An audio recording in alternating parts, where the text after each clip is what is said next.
So what we're actually going to do now is we're going to continue the epic journey. Yes. Right? And where are we with volume 2 of the epic journey? We are our heroic app developer. It was very tough to survive. We found that out, but there are strategies to be successful and to really drive home success and not just living it out, but actually being successful in the process. So let's talk about the crowd. Sometimes adoring, sometimes not, right? Because the crowd is basically your user base. And what you do in your application will determine whether or not you actually get a user base or not. And it also determines whether or not you can keep that user base. And it's really, really important to think about that. We got some statistics that we'll show you as well around how, it's very, very difficult to get users to download your app, but beyond that, to keep them. And we'll get into that. But first, a little bit of a quiz. What do gladiators and apps have in common? Jonathan. I'm going to be responsible right now for the Jeopardy music. Okay. Because I haven't a clue. Yeah? But I bet you're going to tell us. I am going to tell you right now. Apps live and die at the whim of the crowd. Dum, dum, right? dum. So everybody's probably familiar with what a gladiator is, ancient Rome, all that kind of good stuff. Apps are kind of the same way as a gladiator, if you want to think about it in a whimsical way, because of the fact that apps are basically in the arena all the time, which is the App Store, and on the phones or on the tablets and things like that too. And whether or not they live or die will depend on whether the user, he or she, whatever it might be, likes the app or doesn't like the app. So it's really important to figure out exactly what you need to do to make sure that that application, or game for that matter, really drives home a really great experience. So we have another good one for you on the yes. chat. Get this one. They both confront angry customers in the crowd. They can. Absolutely, That's they a can. good one, actually. Yes, I like it too. I never thought of it that way, but that kind of makes sense. Right? Yeah, for sure. Virtual crowd in this case. Yeah. Or device crowd or store crowd or whatever. But yeah, nice For one. sure. Yeah, for sure. So let's talk about what you are facing as an app developer. Only 1 in 4, 26%, 25%, whatever, right? Of all mobile app developers, or mobile apps are downloaded. Let's try that again. Only 1 in 4 apps that are downloaded are open more than once, right? So you've done a lot of work to try and drive home the fact that your application, is worth downloading. So you've driven word of mouth, you've done some marketing and things like that, and we're stepping ahead a little bit, but you got the user to download the app and he or she is going to open it up, but only 1 in 4 actually decides that they're going to open it more than once. Those are really tough odds, right? So it's tough enough to get users to see your application and want to download it. It's even tough just to get them to open it often, right? So that real experience has to be right the first time. So just because a user wants to download your app doesn't mean that you're going to keep that user as a customer. Because if it's not awesome on first run, you've lost that customer forever. Okay, it's really, really important. Even if you revise your application down the road, the user may remember your application being maybe subpar before, right? And that's something you have to really think about when you're actually building your application. Quality is really, really important right from the get-go. You can't put out a crappy app, or game for that matter, and expect people to just download it and keep coming back, even if you revise it and make it even better down the road. Once you have the user, make sure you capture that user's imagination and capture that user's attention and never, ever let it go. Because if you let it go, if you provide an experience that's not appropriate or not immersive or fun enough for that user or productive enough for that user, he or she will not come back. That's unfortunately the way it is. So how do you do that? Make it as simple as possible for your user to love the app, right? So it sounds easy, right? Just a simple set of 2 sentences on this slide, but it's a lot tougher than you'd imagine, right? So you really have to think through the flow of your application. You really have to think through how your application is going to, immerse the user in the software. So how are you actually grabbing the user's attention and never letting it go, right? Also, how do you remove the points of friction to that connection, right? So Take a look at the number of taps or clicks or whatever it is that a user needs to do to get to a certain part of the app to do some sort of feature or something like that. If you remove some of that friction, it makes it easier for the user to stay with you on the application. So that's just one example. Another example is, login, for example. A lot of applications today have some sort of login. You could build your own login information, but why not use federated sort of logins using Microsoft accounts or a Gmail account or a Yahoo ID, whatever it is that you got, OpenID or OAuth or whatever it is. Federate that login, or maybe even Facebook, right? So that it's easy for a user to not have to think about another password and another username and all that kind of stuff. Now, that's not to say that that's the right answer for everything that you try to do, but unless you have a specific reason to create your own login functionality, I would suggest you use a federated sort of model. On Windows 8, Windows Phone, for example, and Windows Azure, we have a federated login sort of service that allows you to do all that stuff in the cloud and whatever else, which is a beautiful thing. Facebook has their own services as well that allow you to do all these types of things as well, Twitter even for that matter. Think about it, because they've got that security sort of figured out, and they do it on a daily basis. That's their bread and butter, to keep their users' private information private. Might as well use that. That's just another example where that might be useful. Another example around friction is just building a user experience that is really, really great. And I'm going to talk about Health Pack Games. So Health Pack Games is a single-person shop out of Toronto that built a few games. And I'll get into this a little bit, just the background story, because I think it's a good story to tell. So Health Pack Games is a single guy. He's a .NET developer. I don't remember. It's some sort of enterprise. He might be in one of the banks or insurance companies here in Toronto. But he's a .NET developer, and he loves the Microsoft platform. So when we came out with Windows Phone 7, he fell in love with it. And he was talking about it to all his friends and said, hey, look at this. This is great, and everything else like that. And then he talked about the fact that, I should build a game. It just seems like it'd be a lot of fun to try and build a game. So he kept on talking about it, and I guess his coworkers finally got sick and tired of him talking about it and said, bet you can't build one in a weekend. So he did, right? So he built a game in a weekend. And that game became what you see on the screenshot here called Broken Wings. So it's still in the store today. And this is a much more polished version than that weekend version that he created, but you can sort of get the idea that he created this game, he had a great time doing it, and he's built a number of games since then. But he also made a lot of learnings from this, right? So he took a look at this game, and this is an example of the instructions for the actual game itself, right? So it tells you, you fell from the top of the tree, avoid nests or whatever it is, and, with a broken wing, jump back up, that kind of stuff. Okay, that kind of makes sense, right? But he found that while he was getting okay downloads from North American regions and from Britain, he wasn't getting it from the rest of the world, and he was trying to figure out why. And a lot of it he figured out was the fact that it wasn't regionalized. So he had this screen, and it's English, but, for example, he got a lot of feedback from users in Germany that said, your app is great, your game is great, but it's kind of annoying to have to look at English all the time because I'd rather to see it in German. So he thought, okay, that's pretty cool. I'll regionalize it, and I'll create, I'll pick a few markets that I think or languages that I think are worthwhile actually doing the translation, and he did that. And he saw his downloads, they went up a little bit further and everything, and that was good. But he really started taking a look at the mechanics of social games. And what I mean by social games, I'm talking about casual games in this case, right? And again, I'm going to use Angry Birds as the example.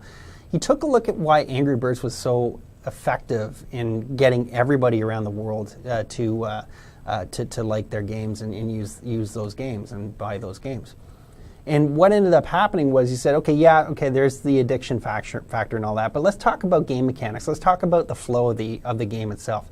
And he noticed he's making a big mistake from the example that you see on the screen here compared to what Angry Birds was doing. He said, Angry Birds is making their instructions without any text at all. So that's kind of interesting. So he's revised over time. He's built a number of games since then. His latest game that is published is called Monster Stack 3 HD. And this is the instruction page of Monster Stack 3D. I love it. Right? It sort of tells you, I mean, this is just a screenshot. There's animations to it, so you can't really tell from a single screen. But, it tells you right away, through just actions and verbal or whatever you want to call it, or just, iconography, if you will, say the check mark and things, how to play the game. So it's really easy. That's removing a friction point for the user to actually download and love the game, right? Now, an interesting story around success stories around this is this guy has really done a great job at sort of figuring out who his market is and everything else like that. We're going to talk about him a little bit more in later, but he's making upwards of $80,000 a year on the set of games that he has. He's got an aggregate around 5 million plus downloads for his applications and games, which there are around 7 of them in the store today. And he's thinking about moving to Windows 8 now too. So great success story, moving from around 12 cents a day in ad revenue to Monster Stack 3D, a 3 HD, I should say, which is making a lot of money for him, to be honest, using in-app purchase and advertising. So but it's removing the friction point to actually make the user want to play the game and actually provide value through removing friction points so that the user can say, you know what, it's worth buying this sort of level or whatever it is. And now that's actually even more important when you get talking about kids games, which you always tell me the most popular games in all the stores tend to be kids games. But it occurred to me when you put that image up of the instructions, iconography, all that kind of stuff, and then of course you mentioned know your audience, especially if you're building kids games. Yeah. Here's the emotional connection. You can't. I have a 2.5-year-old at home that loves the various different games on his phone, and some of the things that always kills me is that you have these kids games and then you go into the helper and the about and then it's all text. Yeah, he can't read. Exactly. But with things like that, okay, and we'll relate this to something in a second, but with things like that, removing all those friction points, now when he loves it, right, means I love it. And if I love it, I'm going to tell everybody, guess what? Free marketing. Yeah. Right? So one thing, of course, leads to another is really what I'm trying to say. And even with simple things like that you may not even think has anything to do with today's topic or marketing, app marketing in general, or app success in general, it's actually specifically the opposite, where the small things are actually what matters and can make or break you. We did have a question on the chat as well in terms of whether you can articulate it. I know obviously we can't articulate the exact numbers, but roughly around how many downloads? Downloads for the original game, Broken Wing. I don't know, unfortunately. It's still on the store, so it's called Broken Wing Plus right now, I think is the name of it, so you can take a look at it. Health Pack Games is, you can search for all of his games on the Windows Phone Store today. I don't know. We are coming out with an actual formal case study on Health Pack Games down the road, so maybe keep your eyes open on wootstudio.ca or Canadian Developer Connection, and we'll see what we can do around that. But I don't want to even say because I don't even know what the numbers are.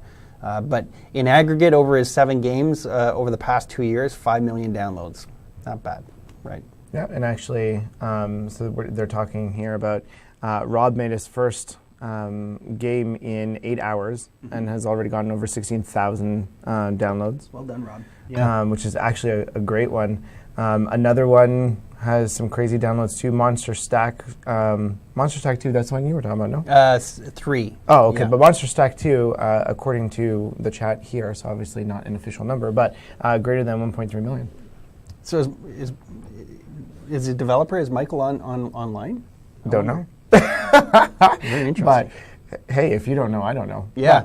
Point being, that's actually, as much as all of these are case studies, and obviously, hey, we're talking about these apps, and just remember that everybody talks about apps. Yes. And it's almost like free advertising at the end of the day. Word of mouth is very popular both in the positive and the negative. So be very, clever. It says it in the Windows Phone page description. There you go. Right. Anyway, point being, just remember how important it is to actually take the time to study other applications, see what it is that they're doing right, see what it is that they're potentially could be better, and then that's actually how you would actually do the stuff in your app. Yep, exactly. All right. So. Ooh, and I see another case study. Another case study. Let's do it. So this one's slightly different. This is, again, talking about, just to remind you, we're removing friction, right? So this is the story of a app on the Apple App Store called Bilingual Child. Now, Bilingual Child is basically an app that has a number of different books in different languages. And it's, as you can probably imagine from the title of the app, it's meant to, teach a child how to speak a second language or something. And they do that by providing, a series of books. And the interesting thing around this, and you'll see a bit of the screenshot of the iPad app here, and then you also see a chart, and we'll talk about this chart. So what happened was, the way the app itself is free, and you get one free book, and then after that, it's in-app purchase for other books. So they were doing okay. They were making decent sort of money and things like that on the application when they first brought it out. And they were actually quite happy with it, but they found that, as you can see, the number of sales were, below, $50,000 and things like that, which was in each sort of month or whatever you want to call it, quarter. And they said, well, let's play around with this a little bit. So they actually decided to do something. And what they did was they said, okay, well, they were charging, I think it was like $1.99 for each additional book in-app purchase. And they said, what if we did a price adjustment and changed the books to $2.99 each? So that's what they did. And you can see a small dip sort of in the middle where where they actually made that change. But once that dip was done, they found they were actually making more money on less volume. Okay? So that's a pricing strategy change that they did. That's not a remove all friction thing. But what they did find was, if you take a look at where you see the added buy all button, they said one of the problems that we've had from feedback as well as talking to parents is that parents just they get frustrated because kids say, "Daddy, I want this. Daddy, I want this book. I want this book," and you buy one and then you buy another one. They said, what if we actually packaged all the books together, and instead of charging like $35 for all the books that were there right now, maybe we charge $30. We give them a little bit of a discount or whatever it is, but it basically makes it easier for the user, in this case a parent, to buy all the books all at once, so that that parent doesn't have to deal with daddy, daddy, may I, or mommy, mommy, may I. Or maybe not so polite in the case of some kids, but you get the point, right? So they removed the friction of buying the books instead of just creating a package saying buy all the books. All they did was add this button called Unlock All. And by adding that one button, take a look at their sales, right? So yes, they got a bump because they're charging like $30 for all these books together in one, but the volume increased dramatically as well because they removed the friction on how to buy in-app purchase. So it's something to think about, because I think that's actually something very, very interesting. So since you're already on the in-app purchases, yes, we do actually have a question in terms of what is the smallest dollar amount allowed for an in-app purchase? And since you're already answering that, yes, ideally, any thoughts and suggestions in terms of actually how to go about looking at in-app purchases? Because obviously here you're talking about totally obviously in books and stuff like that, but there's obviously different ways about going into in-app purchases, and are some types of in-app purchases better than others? Yeah, that's a good question. Now, for Windows and Windows Phone, I believe it's 99 cents. Yeah, that's what I thought. Yeah, I don't know. Alex D says 99 cents also. So three's a quorum. Yeah, there you go. Right. so there's that. I'm pretty sure that's fairly similar on some of the other app stores like Google Play and the Apple App Store. But I mean, it kind of makes sense, right? The 99 cent price point. Now, the interesting thing about in-app purchases is there's two types. There's consumables and there's durables. Basically, consumables are things that you buy it and then you use it and then it's gone, right? For example, if you're talking about a role-playing game, like a bag of gold, would be a consumable because you're buying a bag of gold in the game so that you can buy that sword, right? So maybe that bag of gold is like a consumable because you pay $1.99 for 50 gold coins, and then you pay for items in the game with those gold coins. Right. A durable is something that once you buy, it's there for good. Like a sword. A sword might be a good example there, right? Or knowledge. Yeah. Nunchucks. Exactly. Another good example what would be a good taekwondo, a code kwando reference? What can we buy? A mouse garrote. There you go. Or a robe. Sensei's robe. A sensei's robe. I know there's an official name for it, and you guys will forgive me for not knowing the official name. Kimono? Is it? Gi. A gi. Thank you, Tony. See, and this is why we have him here in the studio, because he knows these things. There you go. Thank you, Tony. So yeah, those are good examples in a game context. And in a app context, for example, you had a calculator with additional calculators. Okay, so that's a good one, actually. Not the one I was going to mention, but I'll talk about this one because it's a good one. Is Calc Pro in both the Windows Store and the Windows Phone Store, and it's actually on iOS as well. I don't know about Google. Panoramic Software out of Vancouver actually built it. It's one of the best calculators I've ever seen. They charge, like on Windows Phone Store, you can buy the whole thing for like $8, so that's $7.99. Or you can buy, or you get the standard calculator for free. I think you get the standard and scientific calculator, and then an in-app purchase for for financial calculator or a unit converter or whatever it is. Yeah. And those are durables because you buy it in-app purchase, and then you get it forever at that point. So that's a good example. Another good example from an app context is, say, for example, you are doing something with content, so a magazine. So a magazine subscription would be a consumable because it runs out after a while. Whereas maybe you buy an article, and an article is a durable, so you always have that. Just do yourself a favor and don't charge per page. Yeah. Because that's probably going to be like one of those immediate uninstalls. Yeah, exactly. Right? Like who wants to deal with every time you want to read something new? Yeah. Which again, remember, going back to Paul's original point about friction, it's those little things that you wouldn't necessarily think of, but can totally destroy the entire effort. Yeah, exactly, right? And again, talking about point of friction even on the calculator idea, right? Getting a user to see the value of the application by adding, like a trial-based or a free version that has the standard and scientific calculators.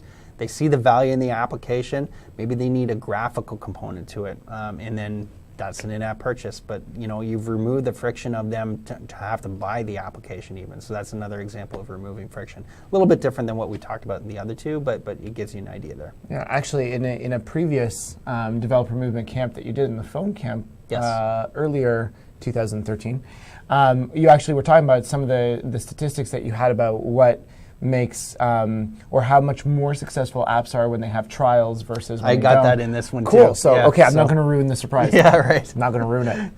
So the universe is chapter 5. The Here universe's grand design. So this is where we talk about application design. Invest in a designer for your app. Period. Yeah, I love it. Yeah. Period. It's that simple. Yeah. Now this is why.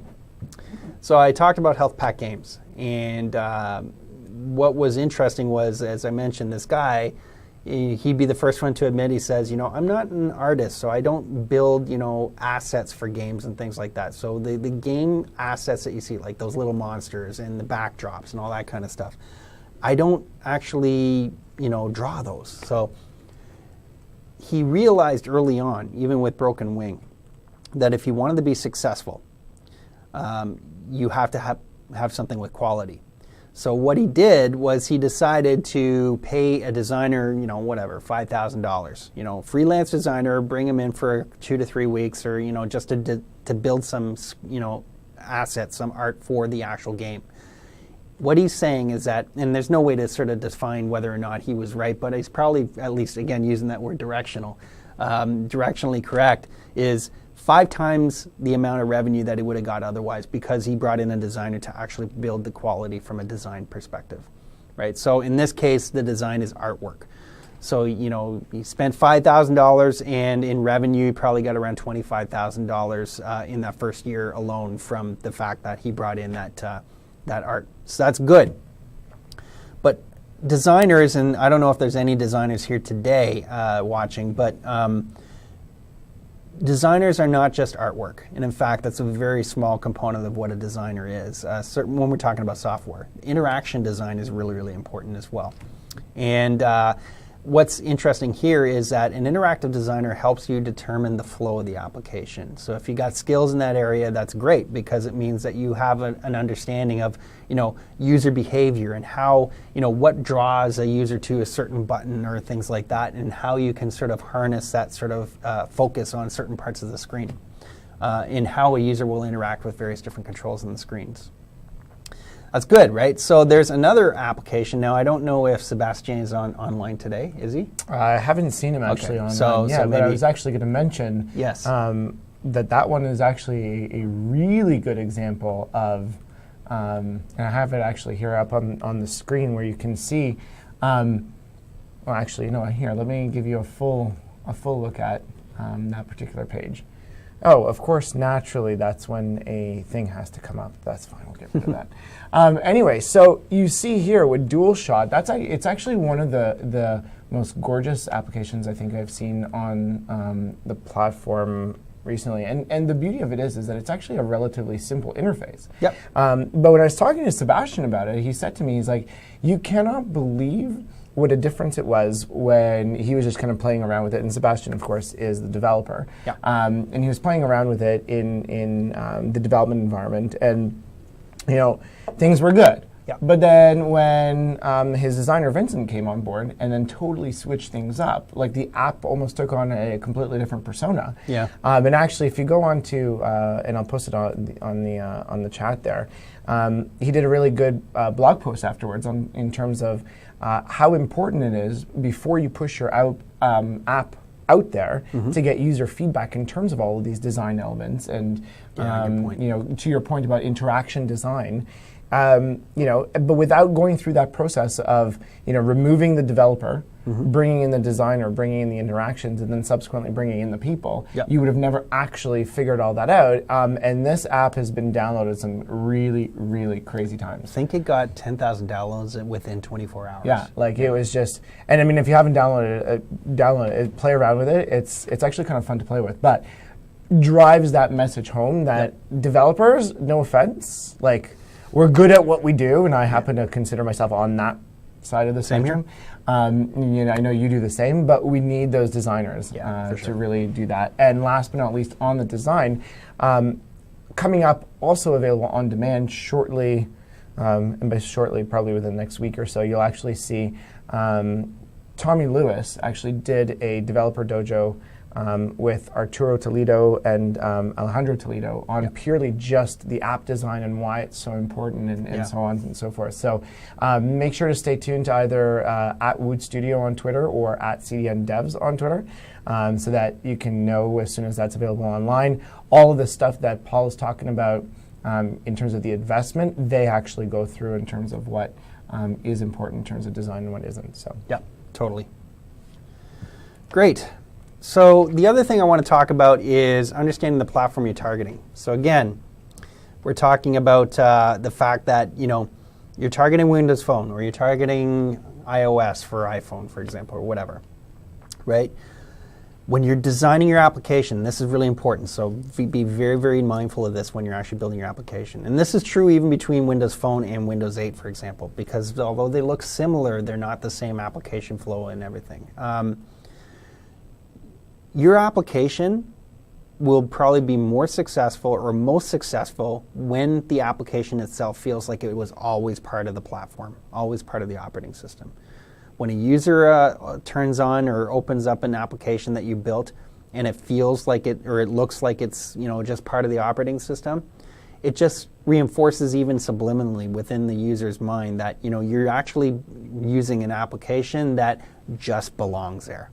And that really is an important component to this. And a good example is, somewhat good example, is what the quickest one I could find was, on the left-hand side, you see Cocktail Flow, which is an amazingly designed app. It's an amazing designed app for Windows Phone. They've since brought it over to Android and iOS as well. And the application looks different on each one of those platforms because they are using the motifs appropriate for those different platforms.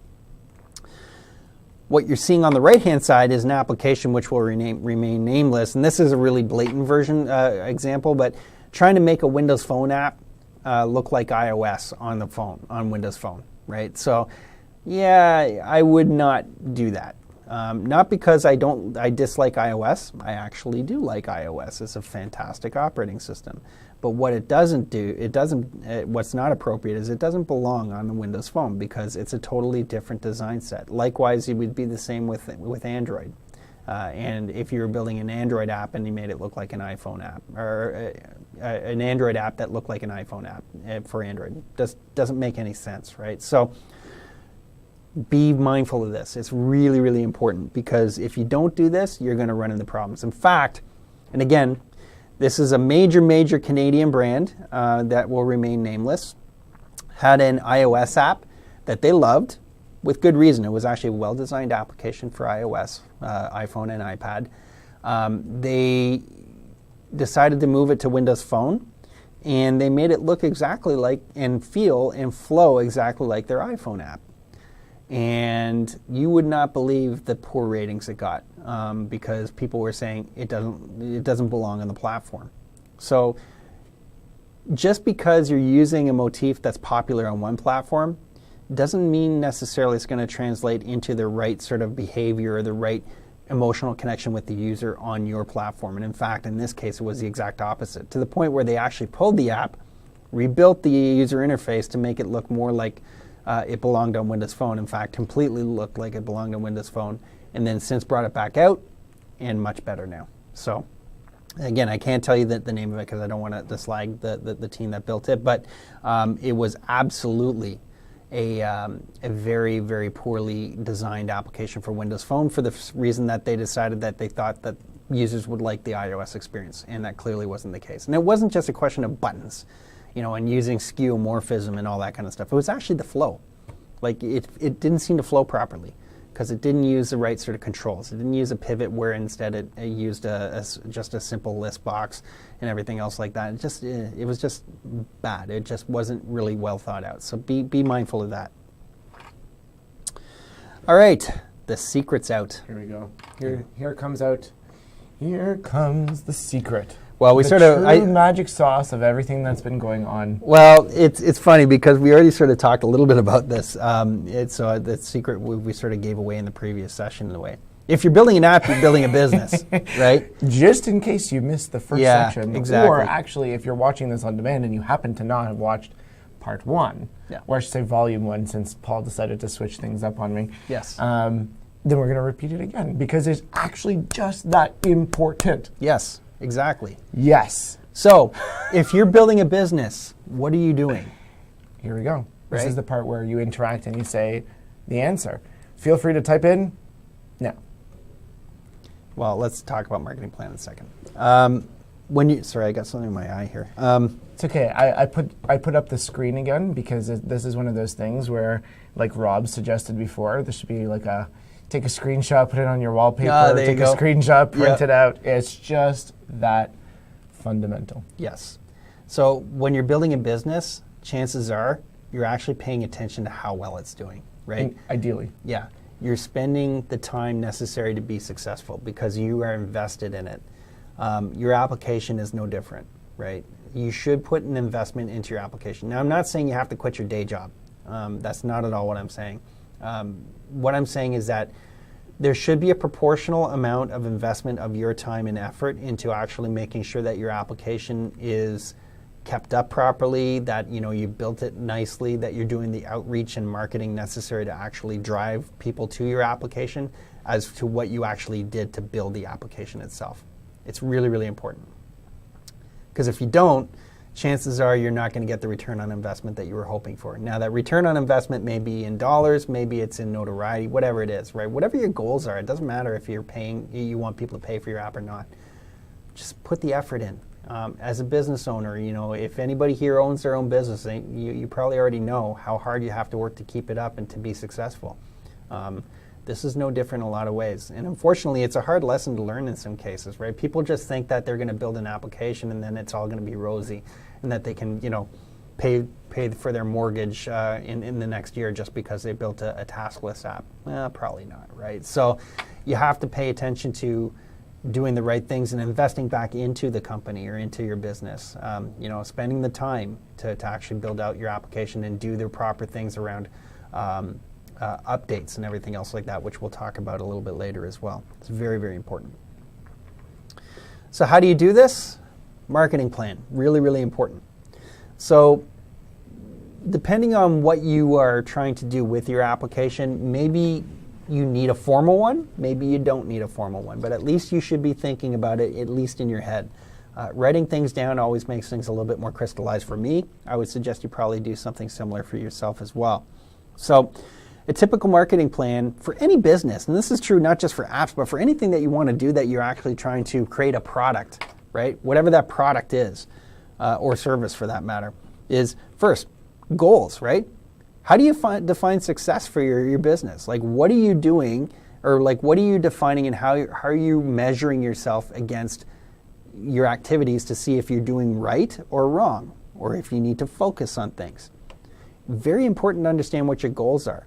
And part of those goals is understanding what your focus is. Like, what is your app awesome at, right? It's awesome at this and this and this. Okay, well, it's good at those types of things. How am I going to achieve the fact that users will believe me when I say that? You're going to do that by defining your goals, metrics, right?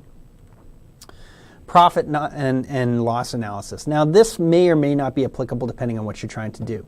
If you're investing a lot of money into your application or game, this might be something that's a little bit more important to you than if it's something that you're doing just as a hobby, right? Again, this is no different than any other business. It's right. What are your sunk costs? Like, do you have to pay for, a computer? Do you have to pay for licenses of developer tools potentially? We do offer free developer tools from Visual Studio, but guess what? If you pay for Visual Studio with one of the other paid SKUs, you get a whole lot more that's well worth it. Everything from, master source control with TFS for more than 5 people if you have a team of larger than 5, to, testing suites, to, the ability to create build deploys and stuff like that, all stuff like that. But beyond that, maybe you have to worry about, do you have to pay for a room to actually do this stuff, right? So are you co-locating somewhere, or are you buying a business office to do this type of stuff? Even if you're staying at home, are there any sort of costs around electricity, extra electricity that you might be using for these types of things? Services that you might be consuming, internet, all those types of things are costs that you have to take into account. So depending on what you're saying, right? Like maybe profit doesn't mean that you're actually making money. Maybe it means that you're getting something that you're looking for from your goals. But money's typically the one that is easiest to understand from a profit loss perspective. Are you breaking even, right? And if not, when are you going to break even? Is it worth continuing to do? That's another thing that you have to make sure that you're trying to keep in mind. A pricing strategy. We're going to talk a little bit more about this, but this is really interesting because it's never set in stone. And this is the interesting thing, right? You got this idea and you're productizing it, meaning you're coding it, you're testing it, you're going to deliver it to a store. How much are you going to charge for it? Is it going to be free? Is it going to be freemium, for example, where the app is free and then you pay for stuff in app, or maybe it's ads or something like that? Or are you getting users to pay for your application, in which case, are you building a trial in? And I suggest you do, and Jonathan sort of alluded to this. We'll talk about this in a bit. So I'm not going to talk too much more about that at this point because we'll get into it. Audience. So you have this great app idea. We've got the mantra down pat, and we have this amazing sort of implementation, and you know who your competitors are. Who is the typical person that you're trying to reach? So a good example of this is, and this sort of fits in line with pricing strategy, so I'll get back to that as well for just a second between the two things, right? Say, for example, you're building an application that is for students. Maybe it's a class note sharing program, for lack of a better example, right? So maybe there's something where you're in college or university, and you can share in class notes or archive notes for previous years and things like that. And maybe you charge for those notes within the application. Maybe it's a marketplace in of itself. If you charge for that app at say $50, you're probably not going to get a lot of people there because you're pricing your application outside of your market. Your market is students. Students typically do not have a lot of money. But On the flip side, if you're actually building an application that's doing medical imaging, right? Very sophisticated things potentially, or maybe not so sophisticated. Maybe it's just, something that, you just know the area very well and it was easy to implement, but, adds a lot of value to a doctor's office, say, for example, a family practitioner. The cool thing is about this is that you have the opportunity to actually charge a whole lot more. So maybe charging that $50 for that app maybe actually is warranted, because the buying or purchasing power of that application, of your user base, is that much more. And we'll get into this as well, if you price it too low, maybe there's a perception that maybe the application isn't worth the money that you're paying for. So it's kind of getting into the heads of your user base as well. So we talked about competitive research, so I won't get too much more into that, but it's basically, who are your competitors, how are you addressing your competitors, how are you evolving your application, and everything like that to drive the right behaviors of your user base to actually download your app and keep them on your app instead of going to a competitive app. And then finally, the last thing, which is kind of interesting because it's the typical thing people think about when they think marketing plan, is messaging, right? How am I going to broadcast to everybody that I know, that they know that this is an awesome app? Like, am I buying ad space on Google or on MSN or whatever it is that you're doing? Am I, doing ads on Facebook? Am I doing television ads or radio ads? I mean, I've seen that too, right? It's definitely in there. If you have the budget for that, of course. Well, it's funny. Some people make a bet on that, and sometimes it works and sometimes it doesn't, right? Sure. So there's lots of ways to market and get the message out from that perspective. Maybe you do some co-marketing with, for example, great partners like Microsoft, right? Yours truly, we can take good care of you. Exactly, right? So, get to know your local Microsoft reps. I guarantee you, we are much more approachable than any of our competitors. I will tell you that Especially right now. Considering I keep putting into the chat, hey, follow up with this and follow up with that, and you have all of our Twitter information. And for those of you guys that are watching this or will be watching this on demand anyway, you're going to have that right at the beginning as well. So reach out to us. We're happy to help, and if we can't help, we'll find you the right people who can. But especially when it comes to app marketing, we can help. We can't guarantee, but we can help. Yeah, exactly, right? So, how are you getting the message out? If you get to know Jonathan or myself or somebody else, and you have a great app and you feel that it's a great app, maybe we can get a spotlighted on our stores. Maybe. No guarantees, but you never know. It's always worth a try. Yeah, exactly. As part of your marketing plan, you should have a line item.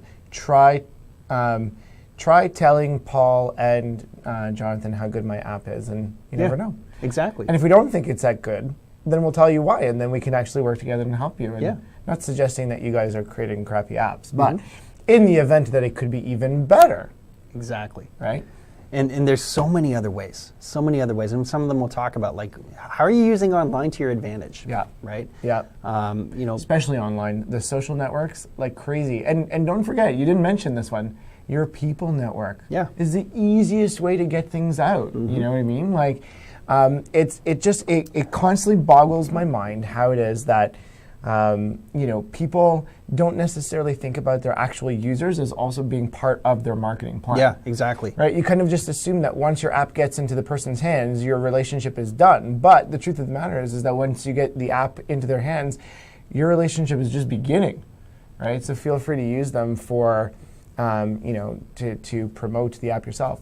One quick point that you mentioned, Paul, on knowing your audience, and then also tying into the messaging. Keep in mind, especially if you're making the kids apps, like, hello, pay attention. Number one, for pricing. For those of you guys out there that are parents yourself, that is obviously going to pay, or that was an interesting pun, play an interesting factor in making that decision to purchase or not purchase an app. So that's number one. For sure. Number two, also in the descriptions and especially in the screenshots. So I don't know if you guys do this or if you do it with your son. Paul and I have sons that are actually relatively the same age. Yeah. Paul's is just a little bit older, but my son grabs my phone, and thankfully he waits for me to come in. But we go into the store together, and he looks at the apps. Now, of course, he doesn't know how to read, and certainly I'm not going to sit there reading them all of the descriptions. But it actually boggles my mind how, and I think you're going to talk about this later, but icons. Yeah, we're talking about that for sure. Screenshots. Yeah. Right. It's almost like, think about, what if your user actually can't read any of your marketing? Yeah. And by read, I mean like text, right? So keep that in mind. Yeah, for sure. As part of your marketing plan, not as part of your actual execution. Because Exactly. I always see that as the opposite, where it's like, so I have my marketing plan, everything is good to go. I have, all my line items and my to-dos in terms of putting together all of this rich app promotion assets and stuff like that, and then they're all text. Yeah. So that's great if that's your audience, but just make sure that you know your audience and make sure that you definitely know how you want to land that message. Yeah, and I'll be honest with you, when you're talking about marketing messaging, I don't know anybody that wants an essay as a marketing thing. Right. Yes. Nobody wants to read. Just show me quickly. Elevator pitch. Think of that. So here's a good example. This is a game called Dragon's Blade that I love this game. They built a Facebook page. And this Facebook page, as you can see, they got around 5,000 people, which isn't a lot of people, but the engagement that the users have amongst each other on this Facebook page, and the fact that Nathan, the actual developer out of the U.S., he's on here too, and he's interacting with the users. So he's actually doing some marketing that way as well, by sort of showing that I know you're my users and you're important to me, so I interact with you. He keeps them up to date with updates and everything else like that. Say, hey guys, guess what? Version 3.7.4 is coming out in the next few months. I'm looking for beta testers. Sign up here if you want, right? So it's beyond just a typical marketing message, and it's more making your users feel like they're included in the process, and I think that's really, really important. Another good example is making use of an online website, right? Again, it kind of no-brainer in a lot of ways. And you showed DualShot has their own website. It's a beautiful website, right? It draws users in. It's good. And then we joked a little bit about SEO in the previous session, right? Talking about nobody does that anymore. Well, guess what? Search engines exist and they still search things. So that's something that's very, very important. So if you're looking for something, in the case of DualShot, maybe you're looking for front and back facing camera apps. Well, guess what? DualShot will come up in a search very, very quickly on that because of the fact that that's what it does. So building a great user experience or landing site for your application is actually a very, very good thing because of the fact that it's extra advertising, doesn't probably cost you that much in the first place.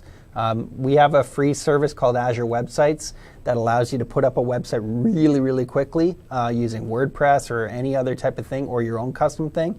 If you want a custom domain for that so that it says myapp.com or whatever it is that your domain is that you can get, it costs a little bit of money for that, but it's still dirt cheap. So I mean, it's commoditized now, and it's really worth it because if you build a great application website, it certainly helps because you can put that on your business card, for example, if that's what you want to do is create business cards for it. Because typically people aren't going to put a website URL to the Windows Phone Store or the Apple App Store for their application. It's better to put a website. It shows more professional sort of attitude towards your application, and it actually presents the user with something that says, you know what, this app developer is actually invested in the success of this app as well. It's a subliminal thing. It's a back of the mind type of thing, and it goes a long way into making sure that that's working for the users, and that if they make an investment in time and money potentially within your application, that they'll get the return on investment themselves. Here's another good example. It's a little bit more text heavy, mint.com. So Mint actually came to Windows Phone and Windows 8 yesterday, actually, which is great. It's a great financial keeping app. I actually just quite literally downloaded it this morning, almost like I knew you were going to talk about it. Yeah, there you go. That's funny. So I made these slides well before actually the Mint came to our platform, but it just shows you, right? So it's an effective website because it gives you all the free features. So like you don't have to put all the features necessarily within the app's landing page on the Windows Phone Store, for example, or App Store or whatever it is that you're looking at. You can provide all that information here. which is great because it allows you to create, a great engagement with the user. It's very professional.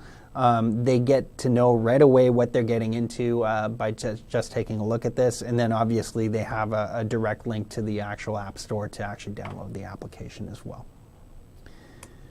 Oh, what's this? Uh-oh. Uh-oh. What is this? Secret time. Secret time. Here we go. Here comes the zoom. Huh. I wonder what this is. Yeah. Shh, it's a secret. It's a Stay secret. tuned. It's got a lot of lorem ipsum and all sorts of stuff like that. For the record, actually, we're going to keep this on the screen for a second, but Yes. for the record, you guys, since you are live right now with us, you are seeing this first, actually, right? No, Yes. No one's actually ever seen this before. Nobody's seen this. So, there you go, the perks of seeing things live, because we may or may not keep this in the on-demand video just for fun. Yes. But It'll anyway. stay in the on-demand video, but that's okay. I just wanted to say that. I'm just okay? going to give could have you... just let me just say that. Yes. So that everybody that's online can pat themselves on the back and say, yes, this is why I come live. Yes. But for you guys that are, in fact, watching live, thank you. So, just a hint, if you build an app for Windows Phone or Windows 8, and you enter the code Kwando, Wait, brace yourself. Hold on. maybe Hold on. maybe you might get this template to use. I don't know. We'll see. So, That's it? That's awesome, actually. so Stay tuned. stay tuned. Make sure you follow the hashtag at... That's funny, actually, because the hashtag doesn't have an at. But It's hashtag DevMove. DevMove, but without the E. yeah, so DevMov. DevMov, I Yes, guess, because Twitter's all about keeping the characters to a minimum. So the E is actually relatively useless. So we just decided to chop it off. Yeah. Why not? Absolutely. All right, Chapter 7. I'm going to steal a line from Austin Powers, allow myself to introduce myself. Quick question. Maybe people on chat can sort of answer this. What do you think is the very first interaction your app will have with the average user? Right, let's pause for reflection. Okay, that's enough now. Okay. Do we have anything here? Not yet. Nope. You have to remember, though, they're a couple of seconds behind us. Oh, they are. That's right. Right. Okay. Magic of live. Yes. Okay, so the answer to this, the average user will see your app for the first time on, it's not a trick question, on the app marketplace, right? So, what does this mean? It means that you have to have an amazing experience for the application for the user to look at before he or she even downloads that application, okay? So, let's talk about when you're submitting your application for certification to whatever app store that you're talking about. There's a few things you need to think about to be effective and to drive the right, first impression. The saying is, you'll never get a second chance to make a first impression. Absolutely true here too, right? You want to make sure that you're doing a few things right to make sure that you drive home the right emotional connection. Again, getting back to that word or phrase. With the user. So the first thing is the application's icon or tile, which you sort of alluded to, right? The icon or tile will be basically the way you associate the application on your phone or your tablet. And it's actually probably the first thing that you'll see on the actual page or landing page of your application in the store because your eyes will be drawn to it. So things you need to think about. The image associated with that application. What is the right set of imagery or iconography, whatever you want to call it, right? That will be associated with your application so that that link, emotional and psychological link between the user and the application on the mobile device will actually be made, right? A beautiful tile or a beautiful icon is an amazingly powerful thing that allows you to build some amazing, cool things with it. Choice of color, right? Are you using subdued colors? Are you using very, very loud and bright colors? There's good examples why you would want to use each of those in different sort of scenarios. So think about that as well. Are you going to make use of the application or the mobile device's theme color in the case of Windows Phone and Windows 8? Maybe that's the way you want to go as well. And then finally, your icon. What message does it convey, right? Is it professional, or is it funny, or is it irreverent, or is it serious? All those types of things you have to keep in mind as well for your application because of the fact that the icon is really, really important at being that first sort of portal to it. So let's take a look at some examples. So here's some great examples of application tiles and icons. So the first one, we talked about dual shot already, right, Jonathan? So this is a great icon, or tile, I should say, and it's got the icon, as you can see there, a camera with a line in the middle of a square. Now that's great because it actually, it tells the story of the application. It's a camera, so you're taking photos, and you get the photo from the front-facing camera and the back-facing camera on a single photo. Pretty simple, but it's effective. It's artful, and it actually does a really good job at driving home an amazing sort of, association between the application and the art itself. The second one is the nightstand clock, and I took this one specifically from Windows 8. Now, it's also existing on other platforms as well, so I'm not saying that this is unique to Windows Phone or anything, but the interesting thing around this one is that you notice, like the dual shot, it doesn't have any sort of naming for the application on the actual tile. It doesn't say nightstand clock, but you can tell by the iconography that it kind of is, it's an alarm clock of sorts, right? Beautiful. I love it because it's effective, it's clean, it's crisp, and it's actually providing the right sort of information. The one thing I might change on this is what's interesting. I'm not sure why they decided to pick up the color green for it. I would have actually picked a black tile and then have red colors, because that's typically what you see on an alarm clock, just providing that sort of connection to something physical, which is a bit of skeuomorphism, even on Windows 8 and Windows Phone. On iOS, there's an app called Drug Hub, and it's basically an app that allows you to keep track of the pills that you need to take, your medication, and it's sort of a calendar app or whatever you want to call it around that. So very useful. And the iconography is an image of a pill. It's very simple to understand this is a pill, and it's in a box, right? So it sort of tells you right away that, okay, well, this is maybe, my application that'll tell me when I need to take certain medications or whatever, things like that. It's beautiful, it's crisp. Again, no naming, which is really interesting. I'm a big fan of picking an icon that doesn't require you to have the name of the app on it. That's just my own personal opinion. And then the last one is something that's on I found on the Google Play Store, and that's Rabbids Big Bang. Now, this, I guess you can sort of say, I'm guessing it's a game, right? Because not very many apps would have something like that. Looks like it's a rabbit in a spacesuit. So obviously it's a space adventure with a rabbit as a hero. Yeah, okay, makes sense. But if I take a look at it, this is a goofy looking picture, and it draws you in just because it's very comical, right? So it's like, oh, okay, this looks kind of cool. It's very professional. Maybe I'll try out the application or the game in this case, right? So that's a good example. Now, things to think about with your app submission, again, your app's description. So time and time again, I see this on the Windows Phone store all the time, and I'm seeing it on Windows as well as on Apple App Store and Google Play. People do not pay attention to this, and it irks me because this is really important. Because when a user sees an application in the store, the icon or tile will probably draw them in to get more information, but then they're going to they might read reviews, and obviously good reviews are obviously important, but they're going to read the description of your application. And people get this wrong more often than not, unfortunately. It's really unfortunate. So let's take a look at this, right? So what are you going to do within this description? Well, the description is a way for you to pitch your app. Why should people care? And again, this gets back to this whole what makes your app awesome? What is your app awesome at? If you cannot make this into a sentence or two, that's a problem, because basically you don't understand the value of your app yourself, and you can't convey that message properly to the user. Again, remember, your user does not have a lot of time or the attention span to actually read through a novel. So think about that. Which brings me to the second point, which is the length of the description. You don't want a description to be too short that it's useless. But you also don't want it to be too long that the user is not going to read all the way down to the bottom. So be aware of that, because that's very important. And also, in the length of the description, I know a lot of people like to put release notes in the description. That's perfectly cool by me. Just don't put the release notes at the top and make me have to look all the way down to find the actual description of the app. A lot of people do that. I think it's the wrong way to go, personally. And then the final part is the thing that just kills me. Oh, it just bothers me beyond belief, is grammar and spelling, right? Pay attention. There are, things you can use to check the spelling and the grammar of your description prior to actually submitting it into the store.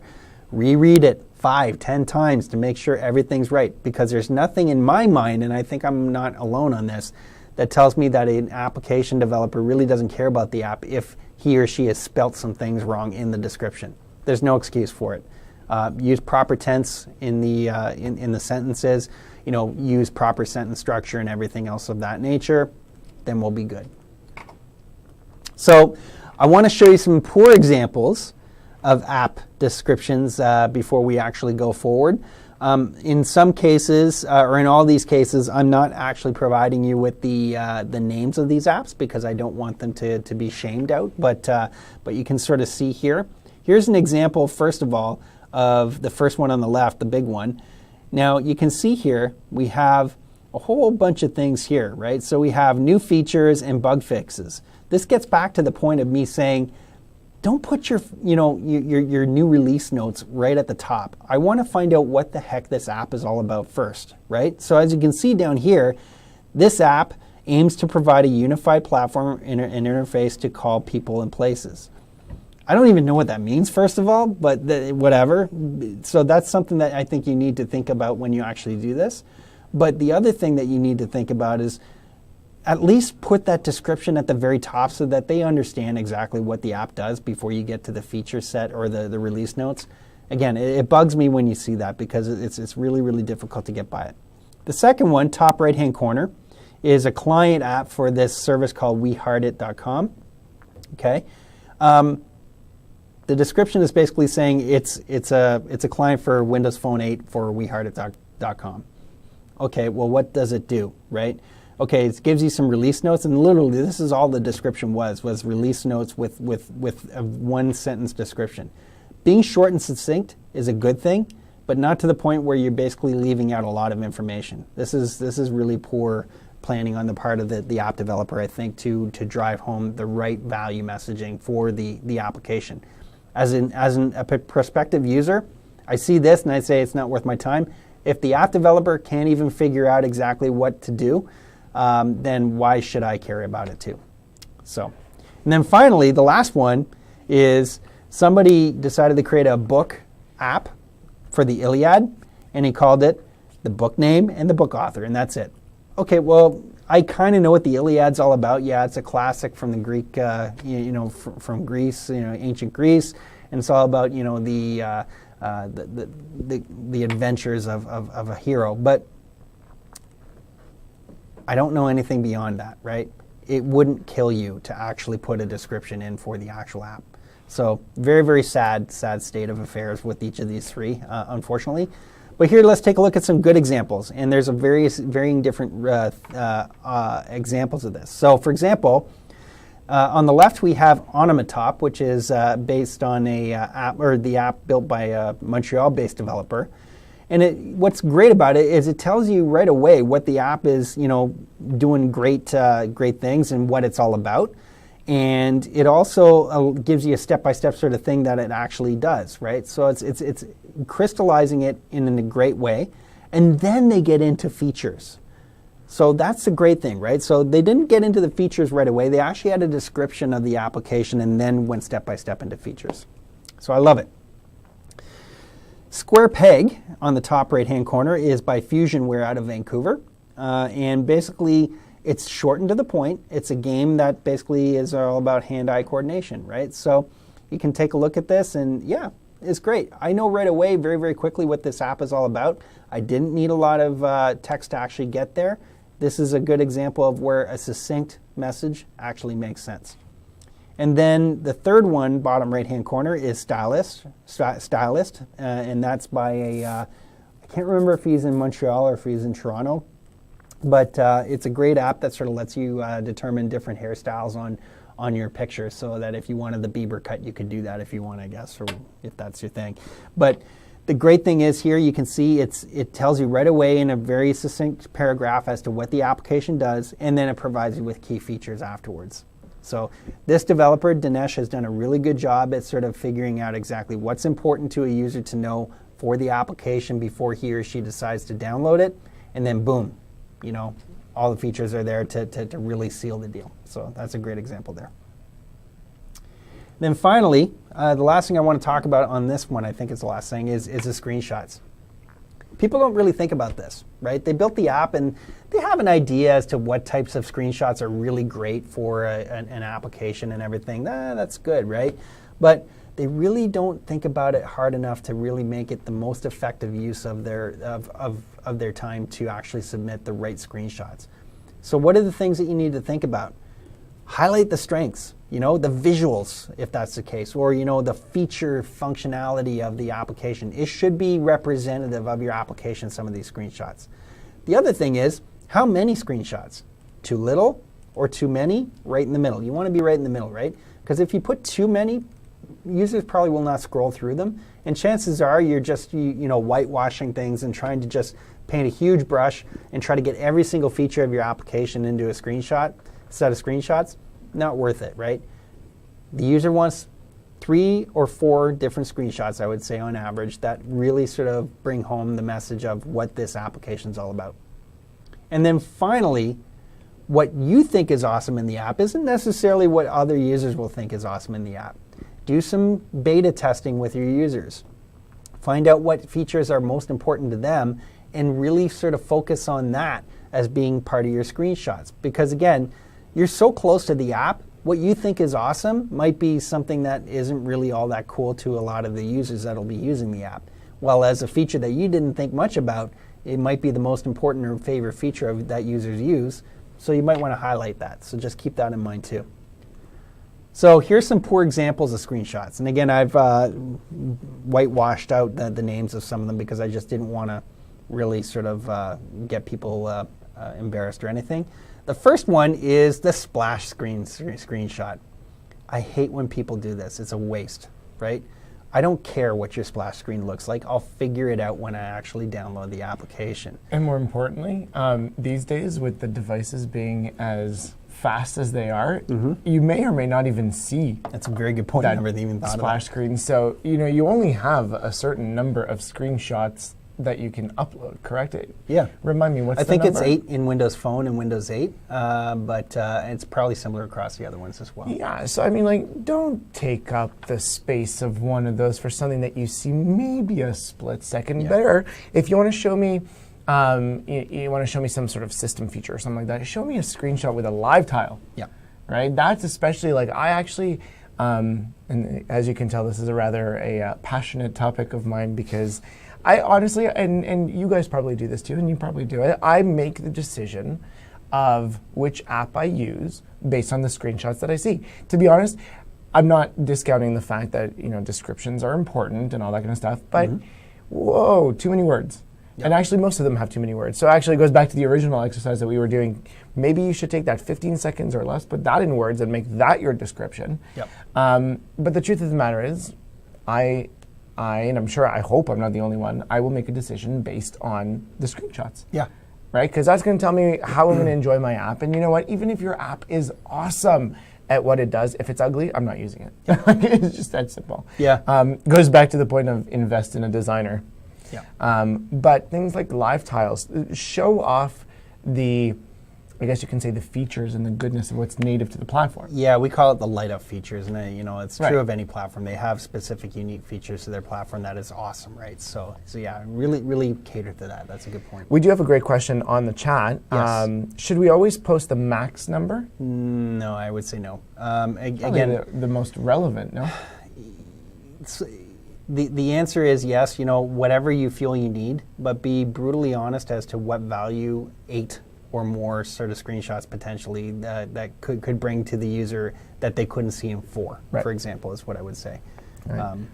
And the answer to the screenshot with the live tile, so for me, it's the live tile itself, not as what it would look like to me on the home screen. So obviously not just the tile itself. Yeah. But if you are building for, which I hope by this point you're building for Windows Phone 8, make sure that you're also showing me the wide tile, the small tile, all that kind of stuff. Now, I don't necessarily know if you want to do that in separate screenshots, but keep in mind, with the ability for everybody to customize their screen based on what they like and what they like to do, what your tile shows for different things might actually be relevant. But it goes back to your point of that's sort of why it's important to actually have those screenshots, because ultimately you're going to decide based on per app what is relevant to make the decision to download and try your app. Yep. I guess that's the best advice I can give. Like Absolutely. It's not one rule or the other. Yeah, I agree. You know, there is no hard and fast rule around any of this. It's really more of, you'll know if you do the right assessment of, you know, what's good and bad about your screenshots, you'll sort of find out what the right answer is for that specific app, and it's not the same for each app. But I would say around 4 is probably appropriate, 4 to 5. Yeah. Or what's relevant at the end of the day. Exactly, right? Just to go over some of these other ones quickly. The second one, basically, the app developer decided to put their help screen on there. There's no value in that. It's a lot of text. Nobody's going to read through that, and it doesn't showcase anything, so I would leave that out. The third one is basically a static list of features. Well, you know, yeah, you could put that in a screenshot, and maybe I could say, okay, well, maybe. There's not a whole lot of value in that. You know, your feature set that you talk about, or, you know, in your description about what you can do with the app should be able to cover this stuff well enough that you don't need this extra screenshot. The fourth one is just plain ugly. I mean, it's way too busy for anything. Maybe the app is awesome, but I see that and I think to myself, it's going to take me a while to figure out how to use this app, so forget it, I'm not going to use it. So keep that in mind as well. Now here's some examples of good screenshots. So we talked a lot about DualShot already. The first screenshot that you see here is a screenshot of DualShot. It gives you a great example of exactly what you're going to get with the application. It's effective, and it shows you all the different sort of features that you can have as well. So to me, this is a beautiful way to sort of explain how, you know, the application works in general. So I think that's beautiful. Second one is the Currency app by XE Currency out in Newmarket, Ontario. They're very well known on basically all the mobile platforms. The Windows Phone one, this is a great screenshot because it shows some wow, right? Everybody loves charts. They think they're cool, right? And this one's got great visuals on the charts. It's a beautiful looking chart. You know, it shows off, you know, the minimalist style as far as, like, you know, using, you know, very, very information driven sort of screens and everything. It's very nice to look at, and it draws me in and makes me want to actually download that app. Monster Stack 3HD, which again we've already talked a lot about. There's another example of what's a great example of in-game play. It looks fun, right? You know, it looks like it's interesting. There's some, you know, monsters that look like they're a little bit scared right there. So obviously something happened, makes you want to think, oh, okay, this is kind of cool. Maybe there's some cool stuff that we can do with it. And then finally, 4 Picks, 1 Song by Denim Software Solutions out of Toronto. It sort of shows you very, very quickly, you know, I think it's fairly easy to figure out what the application does by the title of the app, but this sort of reinforces it as well. Right? It's a bit of a guessing game app. Nothing too wild here, but very popular. And it's an excellent game. It's a lot of fun to play. So those are some great examples of screenshots as well. So I guess we'll take a break again. We are at that point. Yeah, and we'll love it. We'll do another 10-minute break or whatever. Yeah, and you know what? It's actually, I'm watching you guys go back and forth on the chat. It's actually amazing to see, as you've been commenting on the screenshots and whatever, they've actually been sharing app URLs and commenting on each other's screenshots, like, hey, you know, screenshot number 1 you should keep, screenshot number 2 you should drop. Nice. That's actually really cool. And maybe if some of you guys actually have various different apps that you want to post up there, maybe Paul and I will take a stab at it while we're on break, just to kind of see, you know, maybe give a little bit of our opinions. I also actually shared in the chat that if you follow @CDN Devs on Twitter, and look for the hashtag app of the day, all one word, obviously. We're actually going to start tweeting out various different apps that have come in through either developer movement or some of the ones that we've come across. Yeah. And it would actually be really cool for you guys to tweet back commentary based on some of the things that we've been talking about here.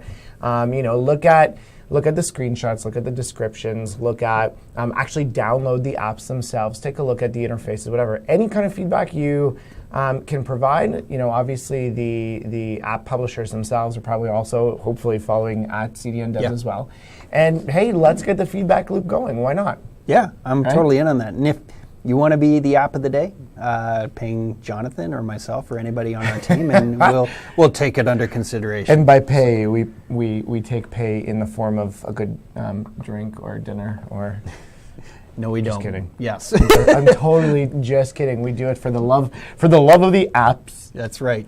And by the way, if you do have an app that you would like on App of the Day and it uses Azure, that makes us even happier because that's a great story to tell. So It definitely makes me happier. That's for sure. it makes us all happy. Great. Being the cloud guy myself. So there's actually one more thing. Yes. Okay. So when you were talking about all of the different ways to market and so on and so forth, you actually didn't talk about videos at all. You know what? I didn't talk about it because I knew I was probably going to run over time, but it's a good point, right? So I would lump that in with kind of the web presence in a way, right? And if you noticed, when I showed that screenshot of what might be coming on Developer Movement for you, there was a definite web side to that. Right. It's important to show gameplay, to show usage of your video or of your application in a video, I think, in a lot of cases. Unless you got a dirt simple application, it never hurts. But I wouldn't make it like a 20-minute video. I'd make it like a minute-long video showing how to do it. Absolutely. Yeah. Add some sound to it, whether that's music or commentary. And just make it fun. Like, think viral. Yeah, right. Exactly. Because obviously, especially if someone like me, for example, goes in, takes your app, I happen to like playing with it or whatever. It has a website, has a video, let's say on YouTube or whatever, that can go. Yep. I'm going to share it because I think, hey, this is an awesome app. Go.